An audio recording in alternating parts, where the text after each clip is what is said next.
Shalom, shalom. First and foremost, I want to give Kohallah, Yahweh, Bahashim, Hamashiach, Yahweh for giving me the spirit and power to do this lesson, and for giving me the spirit and power to wake up another day to show forth repentance in these last days. Right? Like I said, this is another I am the way teaching, dealing with Yahweh Mashiach and what he instructed us to do if you want to be covered under the blood of Yahweh Shah HaMashiach. Right? So what we're going to go over, and I'm going to try to run through all the gospels of the sayings of Yahweh Shah HaMashiach. Some is, some of them, they challenging. That's why you're supposed to study to show yourself approved, rightly dividing the word of truth. So some of the Yahweh Shah sayings, you have to pray that he unlock it in your mind. Sometimes some things is just challenging, man. And, that's why we go do our diligent research and bring it back and, put it on videos, man. So first, I'm going to get the two shotgun scriptures that we go to. If you want to be covered under the blood of Yahweh Shah Mashiach, you have to follow these instructions that he laid out for us to do, right? And Yahweh Shah Mashiach was not going against the law of God, the law of Moses, right? So this is John 14:6. Yahweh Shah said unto him, I am the way, the truth, and the life. No man cometh unto the Father but by me. You see that? Yahweh Shah said, nobody's going to get to the Father but by him. And we have proof of that in the Old Testament in Deuteronomy chapter 18:18, where it says, I will raise them up a prophet from among their brethren like unto thee, and will put my words in his mouth. So he's telling Moses, I'm going to raise up another prophet later on, and he's going to be just like you. He's going to save the nation of Israel. It says, I will put my words in his mouth, and he shall speak unto them all that I shall command him. So all the words that Yahweh Shah Mashiach is teaching in the Gospels, right? And in the book of Revelation, he spoke a lot in the book of Revelation also, in the beginning chapters when he's spoken to those churches. It's not an option. You have to follow because the words is coming from Yahweh, right? So it says, and it shall come to pass that whosoever will not hearken unto my words, which he shall speak in my name, I will require it of him. So the things that Yahweh Shah Mashiach tell us to do is actually coming from the Father. Yahweh Shah always made it clear, I came not to do my own will, but the will of him that sent me. I came not to speak my own words, but the words of him that sent me, right? And we are to do the same thing, right? That's why we use the Bible and we give you the words of God. So let's get it. Let's go straight to Matthew chapter 5. And like I said, we're going to start at verse 33 through 37. You know how I do it. I'm going to read it straight through. Then we're going to go back. So this is Matthew 5:33. Again, ye have heard that it had been said by them in old time, right? In the ancient world, right? Established through the law of Moses. It says, thou shalt not forswear. It says, thyself, but shalt perform unto the Lord thine oaths. But I say unto you, swear not at all, neither by heaven, for it is God's throne. Right? You know how people be like, I swear to God. He's telling you not to do that. So if you do that anyways, what are you doing? You are going against Yahweh Shah Mashiach, and ultimately you are going against the one who sent him. Right? We just read it in John. Yahweh Shah said, if you want to be covered under my blood, you want me to be your sacrifice, then do what I told you to do in the Gospels, right? And throughout the Bible, period. And even greater, Yahweh told you, you better do what Yahweh Shah instructed you, because this is his words.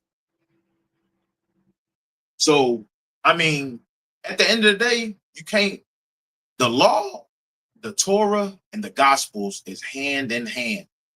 It's not an option. It's not negotiable, right? But the only difference is the Gospels, really, I ain't going to say that. There's no negotiation. Is if you want to be covered under the blood of Yahweh Shah Mashiach, you better do what he told you to do in the gospel. All right, so he says, nor by earth, for it is his footstool, neither by Jerusalem, for it is the city of the great king. Neither shalt thou swear by thy head. You know how niggas say, I swear on me, bro. That's on me, bro. I put that on me, bro. He's saying, don't even swear on your own head, because thou canst not make one hair white or black. But let your communication be, yeah, nay, nay. For whatsoever is more than these cometh of evil. Now is dealing with you swearing, right? And swearing goes into, it's similar to making an oath or a pledge, right? And when you swear, it's supposed to be a sign that identifies you of being truthful. That's what it's supposed to be. But you got to look at it like this. And as I was studying this lesson, it made me come up with this conclusion. And like in our reality, somebody that's always swearing to God, the reason why they're doing that, because originally they are liars. That's why they have to keep swearing to God, because they usually don't tell the truth. That's why they're swearing to God, because they want you to believe it. Instead of saying, did you do that? You'd be like, no, I didn't. They should believe you because they should know you're not a liar. You shouldn't have to go as far as saying, bro, I swear to God I didn't do that. Or I swear on me I didn't do that. Or I swear, on Jerusalem I ain't do that. Or whatever you swear. Niggas be swearing on their mama, they dead homies. You know, you know how the world is on the dead homies. What's that nigga name 4Extra? On the dead homies. He's swearing. He's not supposed to be doing that. Right? We know he don't care, but I'm just using him as an example. Just using him as an example.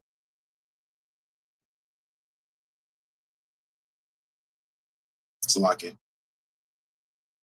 So we're gonna go back to 33. It says, again, ye have heard that it had been said by them of old time, thou shalt not forswear thyself, but shalt perform unto the Lord thine oaths. Now I want to get Deuteronomy 23 and 21. And it says, when thou shalt vow a vow unto the Lord thy God, and thou shalt not slack to pay it, but the Lord thy God will surely require it of thee, and it would be sin in thee. If you make a vow, if you swear to do something and you don't do it, the Lord is going to require it of you, and it's going to be sin. If you make a vow, if you swear to do something and you don't do it, it's going to be sin. It says, but if thou shalt forbear to vow, it shall be no sin unto thee. That which is gone out of thy lips, thou shalt keep and perform, even a free will offering, according as thou hast vowed unto the Lord thy God, which thou hast promised with thy mouth. Now we gotta go back as far as we swore, we made a vow that we would keep the law, statutes, and commandments.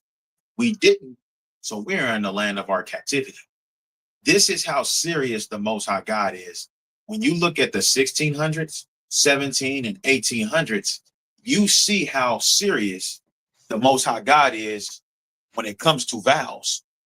So if you ever kept a vow, if you ever made a vow, you best keep it. If you haven't made a vow, don't start now, because Yahweh Shah HaMashiach told us not to swear. Right?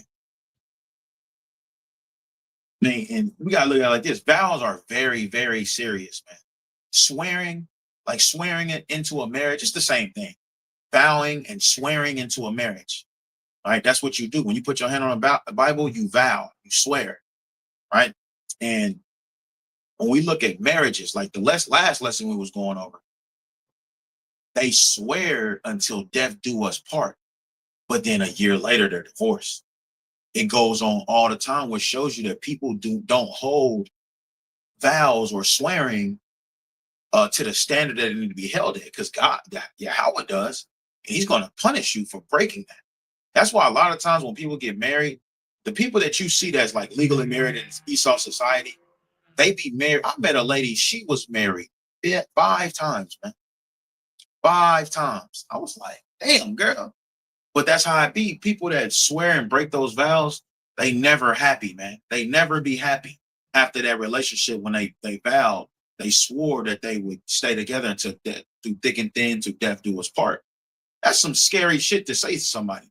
Till death do us part. That's just sounds spiritual, but they break it. Let me see when is the most. Watch this.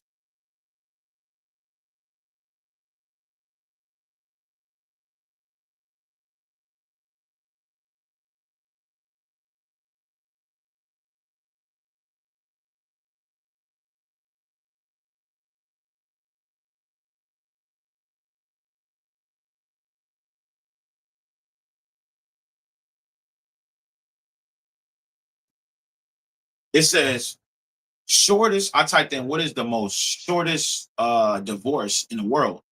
It says the shortest marriage ever, couple, Kuwaiti couple divorces just 3 minutes after wedding. A Kuwaiti couple's marriage ended in just 3 minutes due to groom insulting bride. Social media supports bride's decision to divorce. You see that?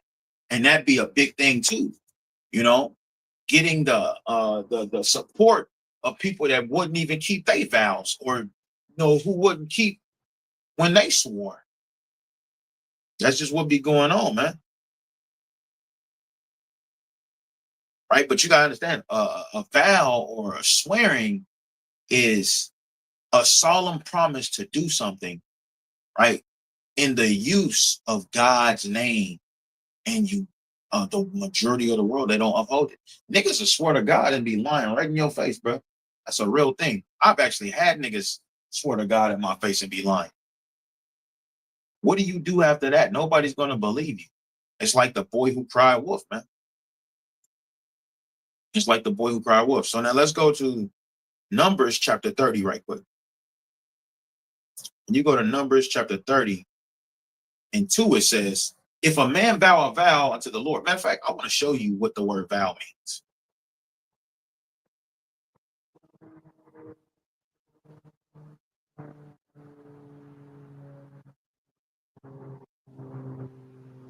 So it says vow, a solemn engagement to devote oneself to a religious order or life. A solemn promise, usually to God or a saint, to do something or make a change, typically in expectations of reward. It says a promise to a God. It says solemn pledge, dedication, that which is promised, a wish, desire, longing, a prayer. So a prayer can be a vow. I mean, a prayer can be a vow. It says, because a lot of people when they pray, they say, God, if you do this for me, I swear that I do this. And then when they give the Most High give them, they end up not doing they side of the deal. The Most High knows how to make what you wanted go against you. He knows how to do that. That's easy work to him. But it also says to promise solemnly, pledge, dedicate, vow.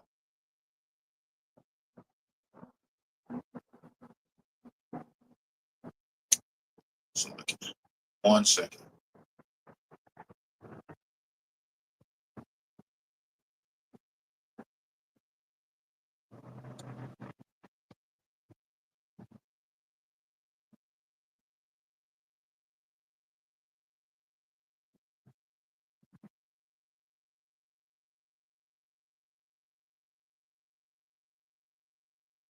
Right. So, Salakia.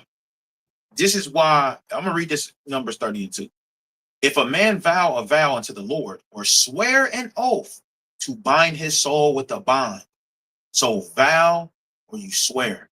They're very closely related, but they have a tiny bit different meaning. It's the same as a prophet, a pastor, and a teacher. They all do the same thing. They all teach, but they all have slightly bit of differences to it, right? A vow, you can a vow and a pledge and a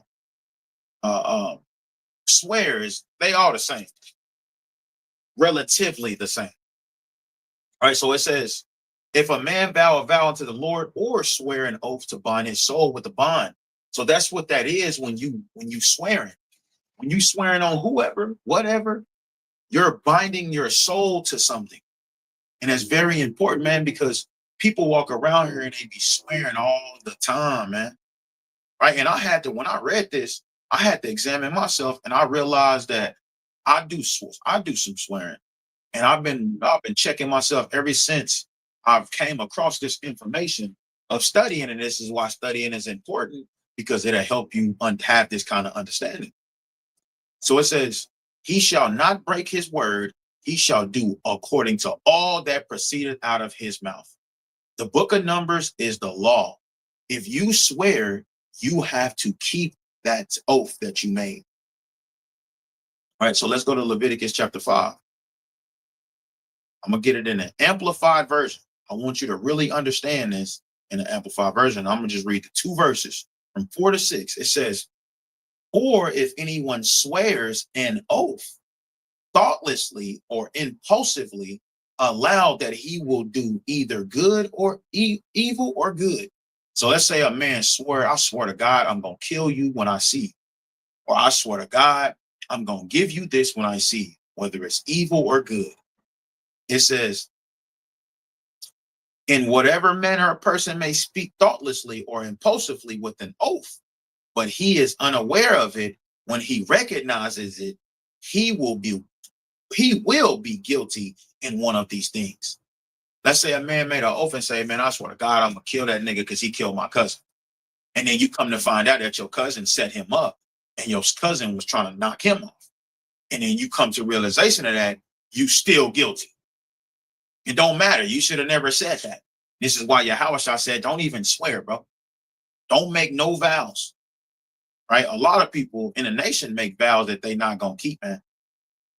That's why it's best to not just do it. Just keep your mind focused on it. Now, you ain't gotta swear, you ain't gotta make no vows, you don't have to pledge, you don't have to pledge it. Just do it, man. Let your yay be yay and your nay be nay, like Yahweh said. Now, I want to go back because that's what he said in Matthew chapter 5 and 37. He says, but let your communication be yeah, yeah, nay, nay, for whatsoever is more than these cometh of evil. You swearing, evil can come out of that. You breaking up, you oathing, pledging, or vowing, evil can come from that because you might not keep it. You might be in a situation where you can't keep it. That's why it says evil comes from it. It's not evil doing it, but evil comes from it because you might not keep it. So I wanted to touch on this part too. He says, verse 34, but I say unto you, swear not at all, neither by heaven, or it is God's throne. Like people swear to God. So this goes into the law where it talks about you making an oath that bind your soul to something. You make an oath to the Most High God. We just read it even in the prayer. But it also says, neither by the earth, for it is his footstool, neither by Jerusalem, for it is the city of the great king, neither shalt thou swear by thy head. You can't even swear on yourself. And people swear and make vows, whether it's to each other or it's about something, or whether it's evil or good, like we just read in Leviticus chapter 5. So it all goes together, man. Vows, swear, pledge, it all goes together. He says, neither shalt thou swear by thy head, because thou canst not make one hair or black, white or black. Understand that and keep that with you on your walk. Stop swearing. This is how you get closer and closer to Yahweh Shah HaMashiach, by not swearing, because that's what he said. If you want to be in that day, matter of fact, let me get this. I'm going to say it though. If you want to be in that day with your head held high, and you know that Yahweh Shai going to say something good to you, then follow these. He's telling you not to swear. Don't swear no more. And you that much closer to Yahweh Shai Mashiach. Because he said in 1 John 2 and 28, and now little children abide in him, Mashiach, that when he shall appear, we may have confidence and not be ashamed before him at his coming. Why would you be ashamed? Because you swore, because you committed adultery with your eyes, because you taught people to go against the law, statutes, commandments. All of the sayings that we already read from 5:1 all the way to 37. If you perform those, you in good standings. You can have confidence. You be like, man, I did everything he told me to do. You have confidence in it, right? But he says we may have confidence and not be ashamed before him at his coming. Now, I want to get that part, because it says this in Sirach. It says, Sirach 19 and 26, there is a wicked man that hangeth down his head sadly, but inwardly he is full of deceit. So going to be people, brothers and families, having their head down in front of Yahweh Shai Mashiach, but they're going to be full of deceit. Why are they full of deceit? Because they knew what they were supposed to do. They think in being sad, like, Lord, I know I didn't do what you told me to do, but you know, and I don't. Man, the Lord ain't going for that. It actually tells you that in a parable where he says, thou wicked and slothful servant, thou knew I reapest what I have not sown and gathers where I have not reaped. So Yahushua ain't trying to hear that. He's going to be austere in that day, in that situation. He's going to be austere. He's either going to tell you you did good or you did evil. It ain't no in-betweens, man. There's no in-betweens. Then you got a lot of examples of our forefathers who kept vows, who swore and kept them, like Jephthah in the book of Judges, chapter 11, 29 through 40. That is a real decent book to read. Matter of fact, we're going to get it, but I'm going to go back to this. I'm going to read Leviticus 19 and 12. It says, and ye shall not swear by my name falsely, neither shalt thou profane the name of thy God. I am the Lord. So if you do swear, according to the law, if you do swear, you better not swear falsely. You better make sure whatever you swore is the truth, man, or you're going to be guilty of sin. Straight up, that's what he said in the law, man. I want to get this Deuteronomy 23, but I want to get it in an amplified version. Check this out.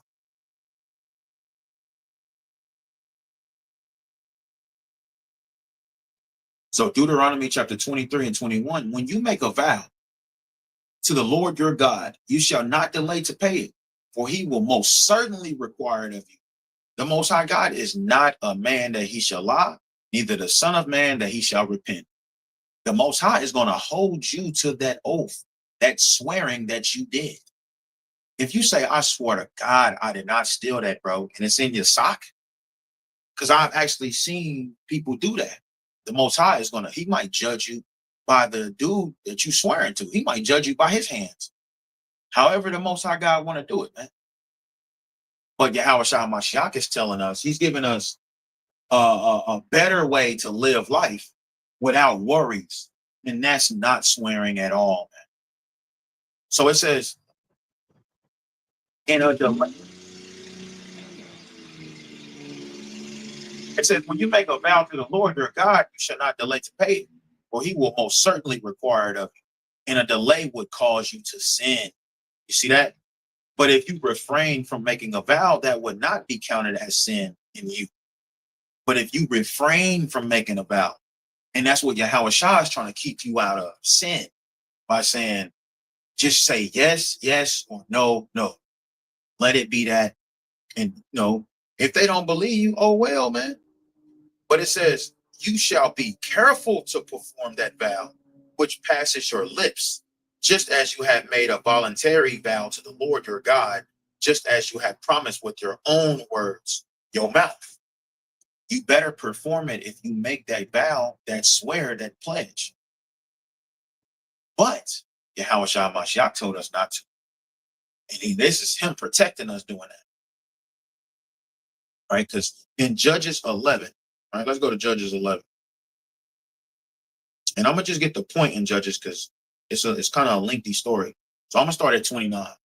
It says, then the Spirit of the Lord came upon Jephthah, and he passed over Gilead and Manasseh and passed over Mizpah of Gilead. And from Mizpah of Gilead, he passed over unto the children of Ammon. And Jephthah vowed a vow unto the Lord, meaning Jephthah made a prayer and he swore. Let's see what he swore. It says, and said, if thou shalt without fail deliver the children of Ammon into mine hands, then it shall be that whatsoever cometh forth out of the doors of my house to meet me, when I return in peace from the children of Ammon, shall surely be the Lord's, and I will offer it up as a burnt offering. Jephthah is saying, I swear, if you allow me to defeat the Ammonites, the Japanese, then whoever, when I return home, the first person that come out those front doors, they belong to you. And I'm going to make sure of it. He's swearing, he's making a vow to the Lord. We just read in the law, when you make a vow, you better keep it. Right? And if you really look at it too, Yahushua came and he's actually saving us from making vows like this, because guess who came out those front doors? Let's read. It says, so Jephthah passed over unto the children of Ammon to fight against them, and the Lord delivered them into his hand. So the Lord heard it. He heard the vow. He heard the swear. It says, and he smote them from Aurora, even till thou come to Minnith, even 20 cities, and unto the plain of the vineyards, with a very great slaughter. Thus the children of Ammon were subdued before the children of Israel. And Jephthah came to Mizpah unto his house. There it is. And behold, his daughter came out to meet him. So what does this mean? He has to offer his daughter up as a burnt offering. Now, is it talking about literally putting her on an altar and cooking her? No, she's a virgin. So that means she has to remain a virgin for the rest of her life. She belongs to the Lord. That's the sacrifice when you sacrificing a human to the Lord. It's not putting them on the altar. It's actually you vowing to give them to the Lord, like Samson. His parents swore to make him a Nazarene from birth, and he never drank any wine. He was a Nazarene from birth. He never cut his hair, and that's why his hair did get cut. He got subdued.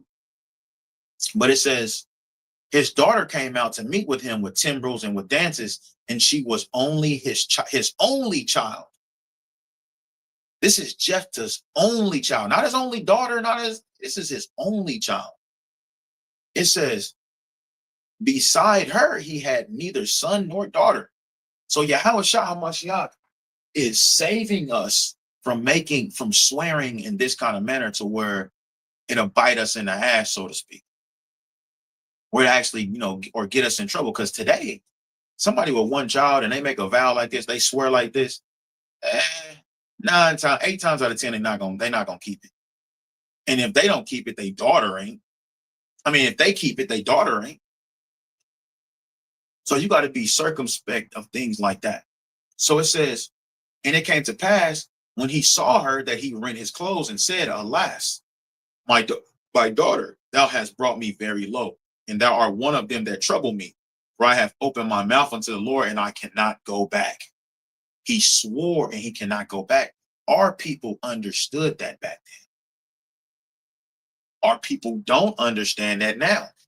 And that makes me think of the book of Jeremiah. Jeremiah 8:7, it says, yeah, the stork in the heaven knoweth her appointed times, and the turtle and the crane and the swallow, which is birds, flying birds, right? They understand when it's time to go in a different direction because they can feel the cold weather coming. Like I like to look at geese. Geese is our weathermen. Those are our weathermen. When you see geese flying across the sky, that means it's cold in that area where they at.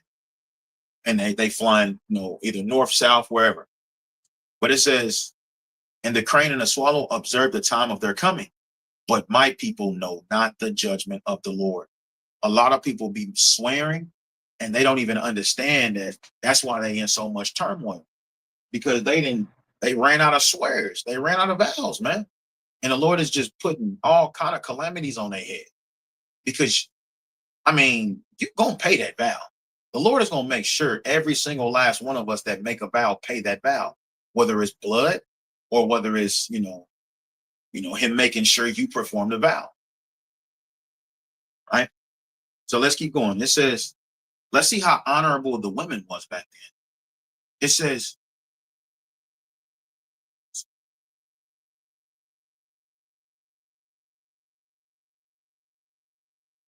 Judges 11:35, it says, and it came to pass when he saw, 36, and she said unto him, my father, if thou hast opened thy mouth unto the Lord, do to me according to that which proceeded out of thy mouth. Do what you swore you was going to do. Whatever vow you made to the Lord, do it. That's how honorable our women was back then, man. There's no way they would act in this manner today. Well, some of them, we have to understand, if there's righteous men, prophets here in these last days, there has to be righteous women also. So it says, out of thy mouth, for as much as the Lord hath taken vengeance for thee of thine enemies, even of the children of Ammon. And she said unto her father, let this thing be done for me. Let me alone 2 months, that I may go up and down upon the mountains and bewail my virginity I and my fellows. So you see that? She understood being offered to the Lord, meaning she has to remain a virgin for the rest of her life. She has to remain pure. And that's what she did. She said, just give me 2 months to walk up and down the mountain and bewail my virginity. Cry about how I will never have a husband and children, because that was a shame for a woman to not have a husband and children in the ancient world. Nowadays, it's glorified. So it says, and he said, go. And he sent her away for 2 months. And she went with her companions and bewailed her virginity upon the mountains. And it came to pass at the end of the 2 months that she returned unto her father, who did with her according to his vow which he had vowed.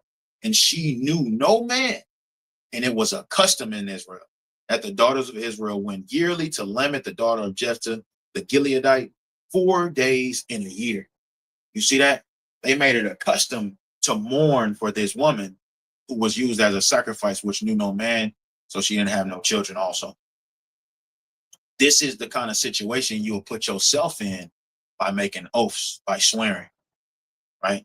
Especially if you want to knowledge of the truth, right? So I want to get another one. 1 Samuel 9, 1 Samuel 1, and 9. So this is 1 Samuel chapter 1 and 9. And I'm going to get the point in this also.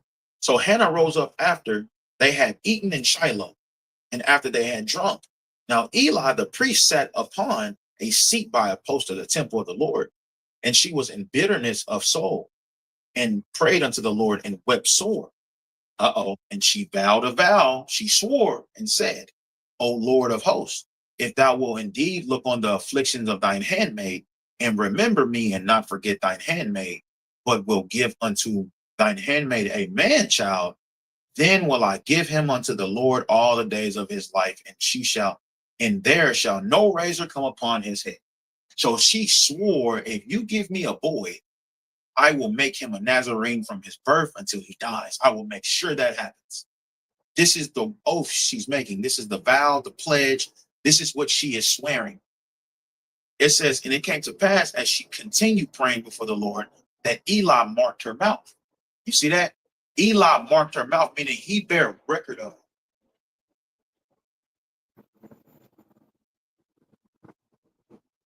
He bare record of it. It says, now Hannah, she spake in her heart, which is her mind. Only her lips moved, but her voice was not heard. Therefore Eli thought that she had been drunken. And Eli said unto her, how long wilt thou be drunken? Put away thy wine from thee. And Hannah answered and said, no, my Lord, I am a woman of sorrowful spirit. I have drunk neither wine nor strong drink, but have poured out my soul before the Lord. Right? She throwing up all kind of prayers, man. It says, count not thine handmaid for a daughter of Belial. And the word Belial goes back to worthless. So she said, don't count me as a daughter of worthlessness. It says, for out of the abundance of my complaint and grief have I spoken hitherto. Then Eli answered and said, go in peace, and the God of Israel grant thee thy petition that thou hast asked of him. Remember in Numbers chapter 30, he could have stopped that. He could have stopped her vow that she made, her swearing that she made. In Numbers chapter 30, that whole chapter will explain, and I like to use that chapter to help understand too how much power the man has over his wife, because he can stop her prayers, he can stop her vows. So it says,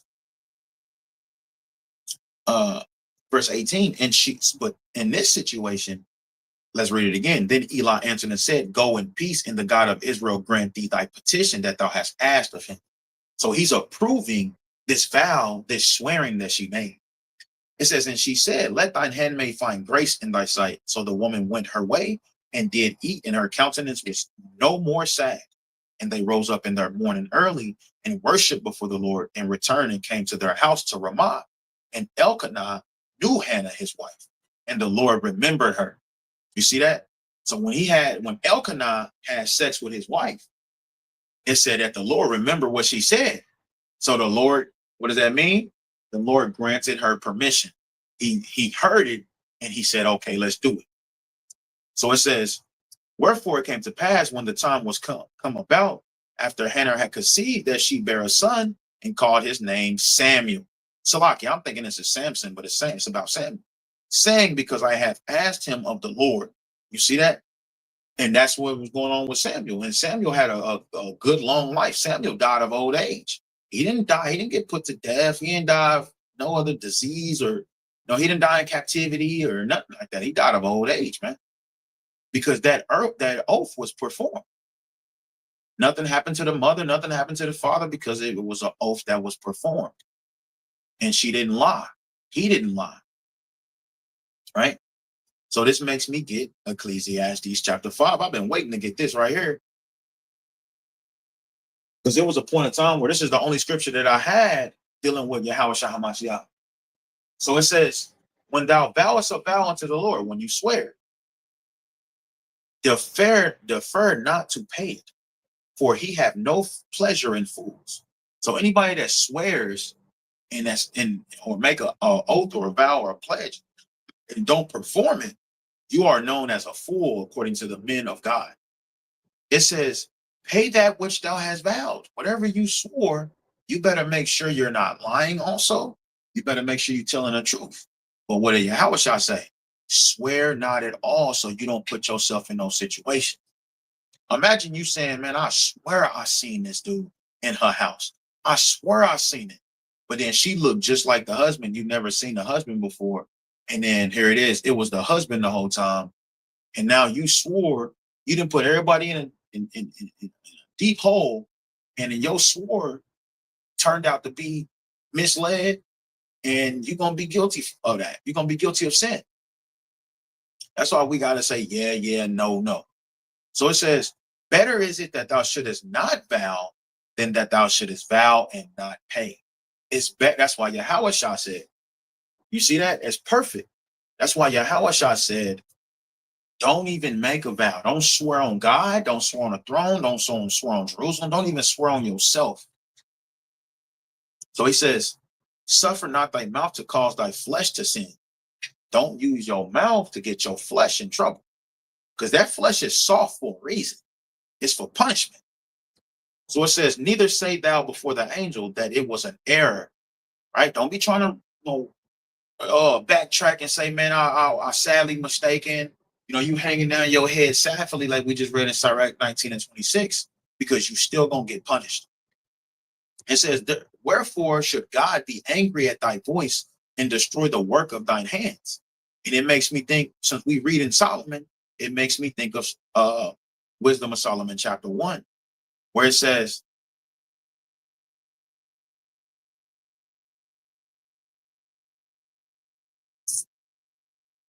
this is Wisdom of Solomon chapter 1 and 6. For wisdom is a loving spirit and will not acquit a blasphemer of his words. For God is witness of his reins and a true beholder of his heart, which is your mind, and a hearer of his tongue. So the Most High God is watching what you think and he watching what you say. This is what Solomon is saying. The same Solomon we just read in Ecclesiastes 5. So it says, for the spirit of the Lord filleth the world, and that which containeth all things have knowledge of the voice, which is the Most High's. Therefore, he that speaketh unrighteous things cannot be hid, like swearing. It says, neither shall vengeance, when it punisheth, pass by him. So this goes back to what we just said. You can't go back to the angel and be like, man, please help me. I swore, and then I probably shouldn't have did it, because it says when when it's time to punish people, I think the Most High does everything in cycles. So you might sin, and then he waiting on a couple of other people to sin so he can punish y'all all together. He does everything in cycles. He sifts people out the truth in cycles. He brings people into the truth in cycles. So it says, for inquisition shall be made into the counsels of the ungodly. These same angels that we're reading about in Ecclesiastes 5, they're having an investigation on what to do with you for swearing, for making an oath, for pledging, for making a vow. It says, and the sound of his word shall come up unto the Lord for the manifestation of his wicked deeds. You hear that? The angels are recording what you say. It's going up to the heavens. They having a whole council on what they're going to do with you next. They're actually watching and see if you're gonna perform the oath or not. Right? So if you swear, if you make an oath, Yahweh Shai is not saying it's sin. He's just telling you it's best not to do it. He's actually encouraging you, which we have to do what Yahweh Shai told us to do.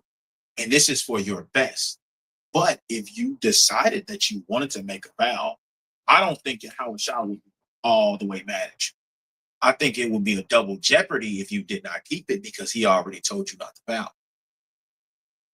Right? We just read in Leviticus 19 and 12, you're not supposed to make a vow falsely. You're not supposed to swear falsely, man. Always remember that. So going back to the Ecclesiastes 5, it says, and 5, better is it, Slaki, verse 6, suffer not thy mouth to cause thy flesh to sin, neither say thou before the angel that it was an error.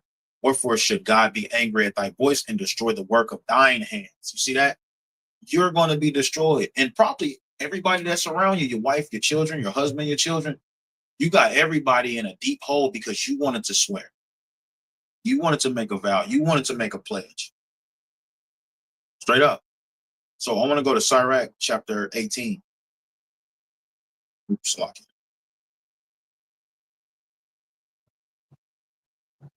Sirach 18 GNT. Check this out. This is Sirach 18 and 19. It says, know what you are talking about before you speak, and give attention to your health before you get sick. It says, examine your conscience before the Lord judges you. You see that? You got to examine, is it worth even making up? Is it worth swearing on? Some niggas, they swear, they so used to swearing, they swear over the dumbest shit in the world. You're like, bro, why are you swearing? What are you swearing for like that? For what? And like I said earlier, it just makes you look stupid. It makes us think, people in the truth, it makes us think that you always lie in the fact that you always got to swear to God. Or swear on you, swear on your dead homies, swear on whatever people be swearing on everything, man. It's just so ridiculous the shit people be swearing on nowadays. But it says, examine your conscience before the Lord judges you. Then when that time comes, he will forgive you. Humble yourself before you are punished with sickness. You see that? You can be punished with sickness. This is the messenger of Satan buffeting you. Just like Satan sent the sickness upon Job, if you do not perform your oath, if you do not, or if you swear, you might get punished with sickness because he was told not to. Unless I would say it's levels to it. It's stages to it. I would say it's stages to it, man. Because I know, like, if you wanted to be a Nazarene, you would have there's steps, there's protocols you would have to go through when it comes to swearing or making a vow or a pledge, man. So I think it's levels, it's stages to it. But you just swearing for any reason, man, that's foolishness, man. The Bible said that's foolishness, especially if you don't pay it, right? Or especially if you're not being truthful when you swear. So it says, this is the point I want to get. If you make a promise to the Lord, keep it as soon as you can. Don't wait until you are about to die to set things straight. Because maybe that's why your ass is dying. Because you didn't keep that pledge. You swore and you didn't keep it. It says, and you see what I'm going with this.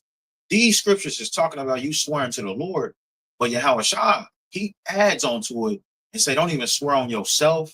So he's giving you more details about this making a vow or swearing. So it says, but before you make such a promise, be prepared to keep it. Don't try to test the Lord's patience. Think, do you want him to be angry with you on the day you die? When you face his judgment, do you want him to turn his back on you? When you have all you want, think what it is like to be hungry. Think what it is like to be hungry. What it is to be poor. Things can change in a single day. The Lord can act very quickly. This is what it says. It says, if you are wise, you will be careful in everything you do. When it comes to swearing, making vows, pledges, you will be careful in doing that. We gonna go with Yahweh Shai said, just don't do it, bro. Just don't do it at all. And this is how you keep This is how, when you end up in a horrible situation, this is more of you will understand that it's chastisement and not punishment. Imagine you didn't made so many vows, you didn't swore so much that you don't know which one you thinking you getting punished for something you swore a long time ago. It's like, damn, you made that many vows, you swore that much. So to get that to keep that from happening, just don't swear. And that's one step closer to understand that it's chastisement and not punishment. So it says, if you are wise, you will be careful in everything you do. When sin is all around you, be especially careful that you do not become guilty. Every intelligent person can recognize wisdom and will honor anyone who shows it. If you appreciate wisdom, when you hear it, you will become wise yourself, and your words will be a source of wisdom for others. Right? And that's why we go around now and telling brothers, stop swearing, according to the words of Yahweh Shah Mashiach. That's what Yahweh Shah gave us, wisdom. He told us not to swear. It said when he was a child, he had unmeasurable wisdom. Imagine when he was 33, man. He's giving us wisdom and telling you, bro, don't even put yourself in that situation. Don't swear at all, man. By this, don't swear on this, don't swear on this, don't swear on that, don't swear at all. That's the summary of what Yahweh Shah is saying. Don't swear at all. Straight up. So let's get Proverbs chapter 20 and 22. Oops.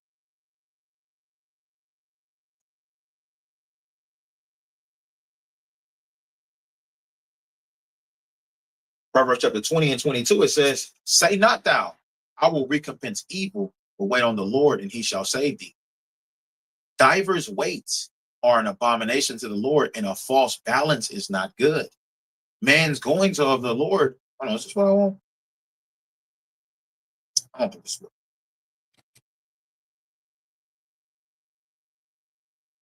Oh, that's what I want.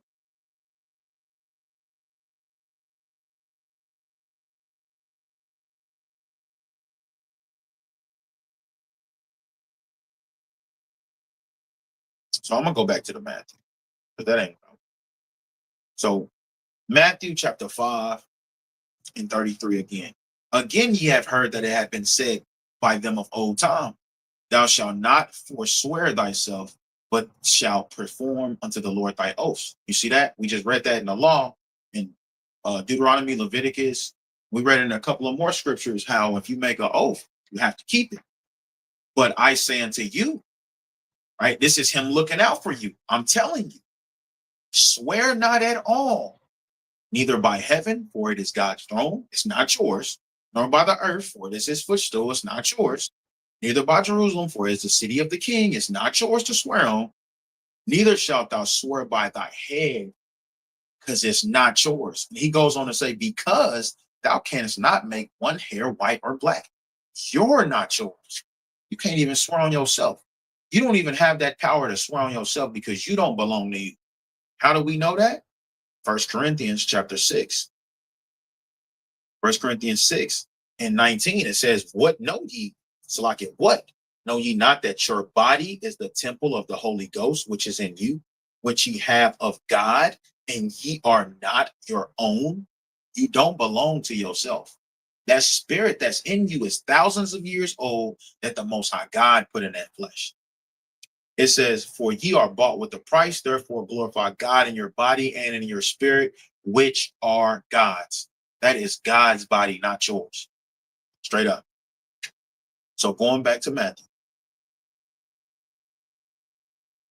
it says, neither shalt thou swear by thy head, because thou canst not make one hair white or black, but let your communication be yeah, nay, nay, for whatsoever is more than these cometh of evil. So like we went over earlier, anything other than that, you more in this society for sure, you more likely not to pay that, that vow that you made or that pledge that you made, or when you swear it could be, could be something else, man. The whole point of the picture is Yahweh Shah said, stop swearing. If you love Yahweh Shah, hey, look, I ain't even gonna say it. I'm not even gonna say it. I'm gonna let Yahweh Shah say it. I'm gonna let Yahweh Shah say it. And this is one of my favorite precepts, man. This is John 14 and 23.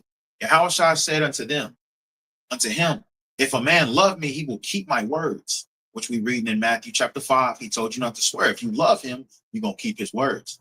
It says, and my Father will love him, and we will come unto him and make our abode with him. He that loveth me not keepeth not my sayings.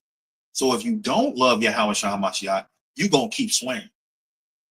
It says, and the word which ye hear is not mine, but the Father's which sent me. You see that? And we went over that in Deuteronomy 18. Whether it's in word and deed, Yahushua always said, I came not to do my own will, but him that sent me. I came not to speak my own words, but the words of him that sent me. Straight up. So Yahweh is telling you, man, don't even swear. Don't even swear. Straight up. And if you love Yahushua, you're gonna keep the words of Yahushua, man. You're gonna follow him, and you become closer and closer to him each and every day. Now, guess what?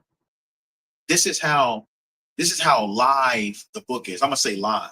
This is how live the book is. When you, and this happens to me, I'm saying this boldly. When I go over lessons, I get challenged with what I'm teaching. So when you hear this, you're going to get challenged to see. You don't have to worry about the opportunity of swearing. You don't have to worry about it. It's going to come to you. You're going to get it put in a situation where you have the opportunity to say, yeah, nay, or I swear. You're going to get that opportunity. Just keep laying down and waking up, and you're going to see. Now, the Lord might wait a couple of months just to see if you being prudent, you focused. He might wait. And then the moment you swear, you're going to be like, dang, Yahushua told me not to. Dang, the brother did just do the lesson over it. It happened. That's how live. The book is a live book. It's not some stiff book that's just, that's of, oh.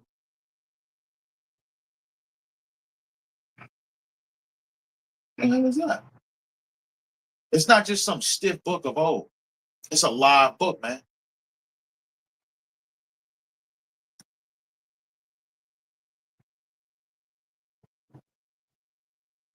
God. So it's not just some stiff book. It's a live book, man. You're going to be tested, man, at the end of the day, man. So Aparatazah, you was edified, even if it's just a little bit. Only get call hello, Yahweh, Bahashim, Hamashiach, Yahushua. Give me the spirit and power to do this lesson, man. Until next time, I say shalom.